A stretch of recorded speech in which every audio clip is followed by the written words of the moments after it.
সুপ্রিয় দর্শক শ্রোতা, আসসালামু আলাইকুম ওয়া রাহমাতুল্লাহি ওয়া বারাকাতুহু। তাসকিরাতুল আউলিয়া এই পর্যায়ে আজকে আমরা আলোচনা করব জামে তিরমিজি তথা সিহাসিতের অন্যতম হাদিস গ্রন্থ তিরমিজি শরীফের মুসান্নিফ আবু ইসা মুহাম্মদ তিরমিজি রহমতুল্লাহ আলাই সম্পর্কে। আবু ইসা ইনার উফাদি, মুহাম্মদ ইনার নাম, ইসা হচ্ছে ওনার বাবার নাম। ইনি জন্মগ্রহণ করেছিলেন সুদূর উজবেকিস্তানের তিরমিজ শহরে। এই তিরমিজকে বলা হয় মদিনাতুর রিজাল, অর্থাৎ তিরমিজে এত বড় বড় পণ্ডিত ইসলামী স্কলাররা জন্মগ্রহণ করেছিলেন। গোটা এলাকাটার নাম বিশ্বজাহানে মদিনাতুর রিজাল, অর্থাৎ এটা আল্লাহর হাদিস এবং ফিক ফতোয়ার খাদেমদের শহর। গোটা বিশ্বজাহানে ওখান থেকে এত বেশি জ্ঞানীগুণী জন্মগ্রহণ করেছিলেন। এজন্য আবু ইসা তিরমিজি রহমতুল্লাহ জন্মাবার পরেই কিন্তু যে পরিবেশে লালিত পালিত হয়েছেন, ইনার আশেপাশে ইনার বাবা, ইনার দাদা, ইনার চাচা, যেটা ওস্তাদ বিন্দু, ইনার জগৎ বিখ্যাত স্কলার ছিলেন। সুতরাং ইনার বাল্য জীবনে উনি সেখানে শিক্ষা দীক্ষা অর্জন করে নিজকে এত বেশি মহিয়ান করেছিলেন। হাদিস জগতে তিনি এত বড় উজ্জ্বল নক্ষত্র। ইমামে বুখারী রহমতুল্লাহ ইমাম তিরমিজি থেকে হাদিস বর্ণনা করেছেন, অর্থাৎ তিনি ছিলেন আবু আব্দুল্লাহ মুহাম্মদ বিন ইসমাইল বুখারীর ওস্তাদ।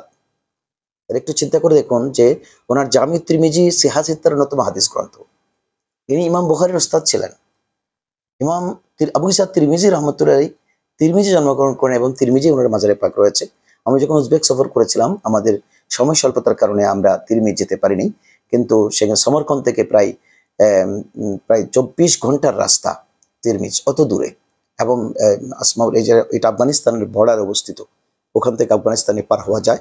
এবং সেই তিরমিজ শহরে আমাদের যাওয়া নসিব হয়নি। ভবিষ্যতে যারা যাবেন, বুখারা সমরকন্দ সফর করবেন, তাদের প্রতি অনুরোধ থাকবে যে ইমাম তিরমিজি রহমতুল্লাহ মাজারে পাক জিয়ারত করে আসতে পারেন কিনা। হাদিস জগতে এত বেশি উজ্জ্বল নক্ষত্র ছিলেন যে ইনি বিশেষ করে ওনার দুটো কিতাব, এক হচ্ছে জামিউ তিরমিজি, এটা হাদিস জগতে অনন্য এক সম্ভার। পাশাপাশি ইনি রাসূল করিম সাল্লাল্লাহু আলাইহি ওয়াসাল্লামের জীবন চরিত্রের উপরে শামাইলে তিরমিজি নামক অপর এক গ্রন্থ রচনা করেছেন, যেটা বিশ্বে অনন্য এবং আলোচিত। অনন্য এজন্য যে রাসূল করিম সাল্লাল্লাহু আলাইহি ওয়াসাল্লামের জীবন চরিত, রাসূল ইসলামের চলাফেরা, রাসূল করিম সাল্লাল্লাহু আলাইহি ওয়াসাল্লামের জীবনের খুঁটিনাটি, রসুলের থুতু মোবারকের বরকত, রসুলের চোখ মোবারক, রসুলের কান মোবারক, রসুলের দাঁত মোবারক, রসুলের পাপড়ি মোবারক, রসুলের পেশাব মোবারক, রসুলের পায়খানা মোবারক, রসুল পাক সাল্লাল্লাহু আপাদ মস্তক, একেবারে পা মোবারকের তালু থেকে চুল পর্যন্ত, চুল মোবারক পর্যন্ত গোটা জীবনকে আমাদের জন্য এত সহজ ভাষায় উপস্থাপন করেছেন। অর্থাৎ রসুলের শামাইলের উপরে যে হাদিসগুলো আছে, তিনি শামাইলে তিরমিজির মধ্যে সেটা একত্রিত করেছেন। আসলে একজন প্রত্যেকটা আশিকের রসুলের উচিত শামাইলে তিরমিজি অধ্যয়ন করা, কারণ শামাইলে তিরমিজি আপনি এখন বাজারে বাংলাতেও এসেছে, এই যে আপনি পড়বেন, আপনার ভিতরে একটা জাগরণ, শিহরণ সৃষ্টি হবে যে রসুল কিভাবে সালাম দিতেন, রসুল কিভাবে থুতু ফেলতেন, রসুল কিভাবে গলার খাঁকারে দিতেন, রসুল কিভাবে হাসতেন। আমার রসুলের হাসি মোবারক কিরকম ছিল, আমরা তো এখন অট্ট হাসি দিচ্ছি। রসুল কিভাবে মুস্কি হাসতেন, মুস্কি হাসলে ওনার মুক্তা জড়ত। ঠিক এই হাদিসগুলো হযরত আবু ইসা তিরমিজি রহমতুল্লাহ না শামাইলে তিরমিজির মধ্যে সন্নিবেশিত করেছেন। এই জন্য বিশ্বে ইমাম তিরমিজি রহমতুল্লাহ অত্যন্ত বেশি সমাদৃত একজন ব্যক্তিত্ব। এই জন্য যেনা শামাইল পড়েছেন এরকম অসংখ্য আলেম উলামা, বিশেষ করে আলেম উলামারা যে প্রতিদিন তকরির করছেন, এনাদের কাছে কিন্তু শামাইলে তিরমিজি বড় একটা উপাদেয়। কারণ এনার শামাইলে তিরমিজি পড়ে আমার রসুলকে মানুষের সামনে উপস্থাপন করেন। সত্যিকারের শামাইলে তিরমিজি পড়ে যদি কেউ উপস্থাপন করেন, তাহলে মনে হবে যেন রসুলকে তিনি লাইভ দেখতে পাচ্ছেন। রসুলের পুরো জীবনটা এত সুন্দর করে চমৎকার করে তিনি তুলে ধরেছেন। সুতরাং শামাইলে তিরমিজির অনেকগুলো ব্যাখ্যা বিশ্লেষণ বিশ্বজাহানে বের হয়েছে, অনেক ব্যাখ্যা গ্রন্থ বের হয়েছে। অর্থাৎ আরো বেশি মুহাদ্দিসিন ইকরাম, আরো বেশি ঐতিহাসিকরা শামাইলে তিরমিজি থেকে নির্যাস নিয়ে রসুলের জীবনকে আরো খোলামখোলা করেছেন বিশ্ববাসীর কাছে। সুতরাং রসুলের জীবনে যদি আপনি লিখতে হয় বা স্টাডি করতে হয়, আপনাকে শামাইল পড়তেই হবে। এই জন্য ইমাম আবু ইসা তিরমিজি পৃথিবীর জগতে এমন এক ব্যক্তিত্ব যিনি প্রতিদিন আলোচিত হচ্ছেন শুধু শামাইলে তিরমিজির কারণে। জামিউ তিরমিজি তো কিতাবে পড়াচ্ছেন, মাদ্রাসায় জামিউ তিরমিজি পড়ানো হচ্ছে প্রত্যেকটা, আপনি কামিল মাদ্রাসায় এবং কামিল মাদ্রাসা ছাড়াও দরসে নিজামি যে মাদ্রাসাগুলো রয়েছে, সেখানেও কিন্তু দরে হাদিসের মধ্যে সে সিয়াসিত তার কিতাবগুলোর মধ্যে তিরমিজি শরীফ পড়ানো হচ্ছে। মুহাদ্দিসিন ইকরাম হযরত আবু ইসা তিরমিজি রহমতুল্লাহ আল্লাহ এবং রসুলের কাছে এত বেশি প্রিয় যে এনাদের সেই জীবন চরিত্র এনাদের পড়ানো হচ্ছে। হুজুরের স্মৃতিশক্তি এমন ছিল, প্রখর ছিল, যিনি একবার কোনো জিনিস পড়লে এটা জীবন আর কোনদিন ভুলতেন না। এটা আল্লাহ প্রদত্ত একটা নিয়ামত। এটা হযরত সাইয়েদনা ইমাম বুখারী রহমতুল্লাহ ছিল। ইমাম বুখারী রহমতুল্লাহ সেই স্মৃতিশক্তি ছিল, ইনি একবার যা লিখতেন বা পড়তেন বা দেখতেন, কখনো এটা ভুলতেন না, আর রিপিট করার প্রয়োজন হতো না। বরঞ্চ ইনার সামনে ছাত্ররা পাণ্ডুলিপি পড়লে উনি ভুল শুধরিয়ে দিতেন। একবার তো সেই ঘটনা ইমাম বুখারী ইনার ওস্তাদের দরসেই করেছেন। ইনার এক সহপাঠী বলছিলেন যে তুমি প্রত্যেকদিন আসো ক্লাসে, কিন্তু কিছু লেখো না, তুমি হাদিসগুলো না লিখলে তো হাদিসগুলো হারিয়ে যাবে। ওস্তাদের কাছে এসে বসে থেকে লাভ কি, সময় নষ্ট করে। তো ইমাম বুখারী রহমতুল্লাহ বললেন, ঠিক আছে, তাহলে তুমি এতদিন কি লিখেছো এগুলো একটু আমাকে দাও তো, পেশ করো। যখন পেশ করলেন, ইনি কলম নিয়ে প্রতি লাইনে লাইনে কাটতে শুরু করলেন, এখানে ভুল আছে, এখানে ভুল আছে, এখানে ভুল আছে। তো রেগে গেলেন, সহপাঠী রেগে গেলেন, তুমি ক্লাসে আসো না, লেখো না, আর আমার উপরে মাতব্বরি করো। তো বলে তাহলে ওস্তাদের কাছে যাও। ওস্তাদের কাছে গেলেন। ওস্তাদ বলে যে আবু আব্দুল্লাহ মোহাম্মদ বিন ইসমাইল বুখারী যা লিখেছেন, যা কেটেছেন অ্যাকচুয়ালি সঠিক বলেছেন, তোমরা সকলে ইনার কাছে তোমাদের পাণ্ডুলিপি ঠিক করে নাও। তাহলে যে ছাত্র, উনি বলে যে তোমরা তো কাগজে লিখতে এসেছো, আমি তো শুনতে এসেছি। সুরে মাত্রই আল্লাহ আমার সফটওয়্যারে সেই শব্দটি, ওস্তাদের শব্দটি আমার সফটওয়্যারে বসিয়ে দিয়েছেন। আল্লাহ আমাকে সেভাবে নির্ধারিত করে হাদিসের খাদেম হিসেবে পৃথিবীর জমিনে পাঠিয়েছেন। ঠিক ইনার ওস্তাদ আবু ইসা মোহাম্মদ তিরমিজি রহমতুল্লাহ আলাইহি সেই মহান জাতে কেরামী ছিলেন। ইনি জীবনে একটি শব্দ একবার শুনলে বা একবার পড়লে এটা আর কখনো স্মৃতিপট থেকে যেত না। মনে হয় যেন এই লোকগুলোকে, অর্থাৎ সিয়াসিত্তার মুসান্নিফ সহ আমাদের হাদিসের যে ইমামগুলো আছেন, তাদেরকে মনে হয় আল্লাহ তাবারক ওয়া তাআলা সৃষ্টি করতেই সেই নিয়ামতটা দিয়ে সৃষ্টি করেছেন। কারণ তোমাদের সফটওয়্যার এত শক্তিশালী যে একটা শব্দ তোমাদের ওস্তাদ থেকে তুমি শুনলে এটা কখনো ভুলবে না। এটা গড় গড় গড় গড় করে তোমার ছাত্রদের কাছে তুমি দিতে পারবা। আর আমরা একটি কোরআন শরীফের একটি আয়াত মুখস্থ রাখতে পারি না, স্মৃতিশক্তি এত বেশি দুর্বল। কারণ আমরা তো সবসময় খাবার জন্য এসেছি, ভোগের জন্য। এনারা ভোগ করেননি, এনারা স্যাক্রিফাইস করেছেন। এনারা ভোগ করতে আসেন, রাত দিন 24 ঘন্টা ঘুমাননি, ইবাদত করেছেন। আবার তিনি কি করেছেন, হাদিস পড়িয়েছেন, হাদিস লিখেছেন, হাদিসের দরজ দিয়েছেন, হাদিস সংগ্রহ করেছেন। মাইলের পর মাইল, কিলোমিটারের পর কিলোমিটার। আজকে দেখেন এনারা কি খেদমত করেছেন। আমাকে যেতে হলো, আমি গাড়ি, এনারা কিন্তু সে যুগে পায়দল হেঁটে 100 মাইল হেঁটে গিয়েছেন। 100 মাইল গাদার পিঠে চড়ে নদীপথ পাড়ি দিয়ে এনারা গিয়েছেন, যেখানে শুনেছেন রাসূল পাক সাল্লাল্লাহু আলাইহি ওয়াসাল্লামের একখানা হাদিস আছে, সেই হাদিসটা আনবার জন্য। আবার গিয়েছেন, কোনো সময় বিরক্তি বোধ হয়নি।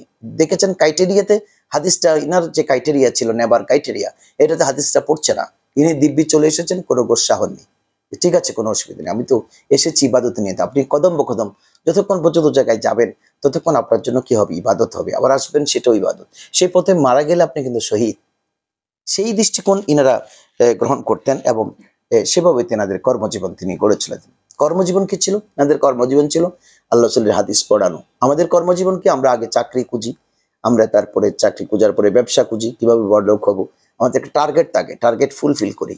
এনারা এসেছেন একটা টার্গেট নিয়ে, যে আমরা আল্লাহ এবং রসুলকে সন্তুষ্ট করব কোরআন এবং হাদিসের খেদমত করার মাধ্যমে। এইটা ছিল এনাদের কর্মজীবন। অর্থাৎ সকাল শুরু হবার পরে, ফজরের নামাজ পড়বার পর থেকে হাদিসের দরস তদরিস শুরু হতো। যত ছাত্রীদের কাছে আসবেন, এনারা নিজ প্রেরণায় তাদেরকে হাদিস পড়াতেন।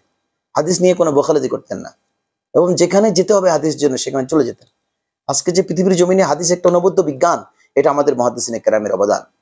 এই জন্য ইমাম আবু ইসা তিরমিজি রহমতুল্লাহ আলাইহি এমন জাতে কেরামী, যে যেখানে সারা পৃথিবীতে ইনাদের ওরসে পাক কিন্তু প্রতিদিন হচ্ছে, প্রতিদিন ইনাদের কোনো না কোনো জায়গায় ইনাদের জন্য দোয়া হচ্ছে। ইমাম বুখারীর জন্য দোয়া হচ্ছে, সিয়াসিত্তার মুসান্নিফদের জন্য দোয়া হচ্ছে।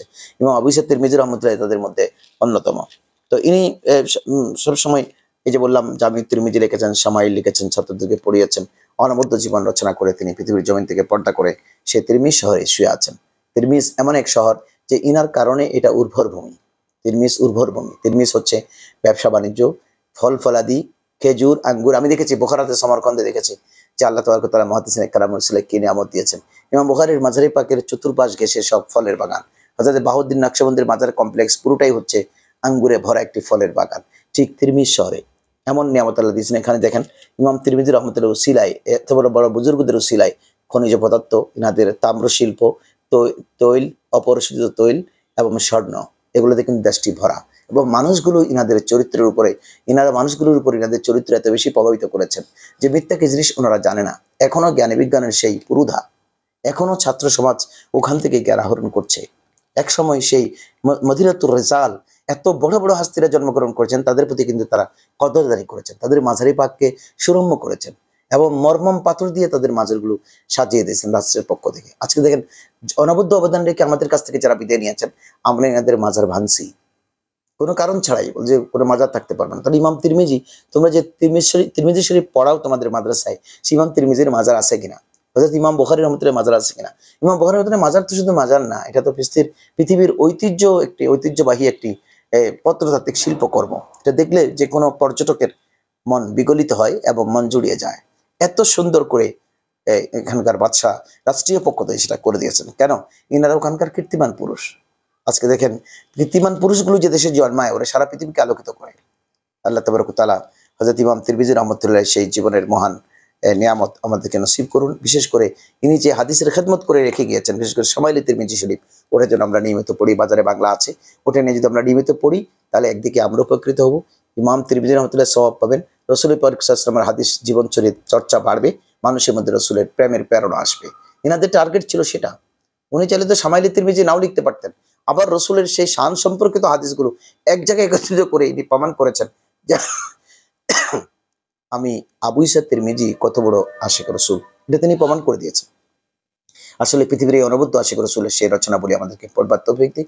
আমরা যেন মুহাদ্দিসিনে কেরামের পদাঙ্ক অনুসরণ করতে পারি, হাদিস চর্চা করি, রাসূলুল্লাহর হাদিস পাককে মহব্বত করি, রাসূলের জীবনকে মহব্বত করি, সেরকম জিন্দেগি আল্লাহ আমাদেরকে নসিব করুন। আমিন।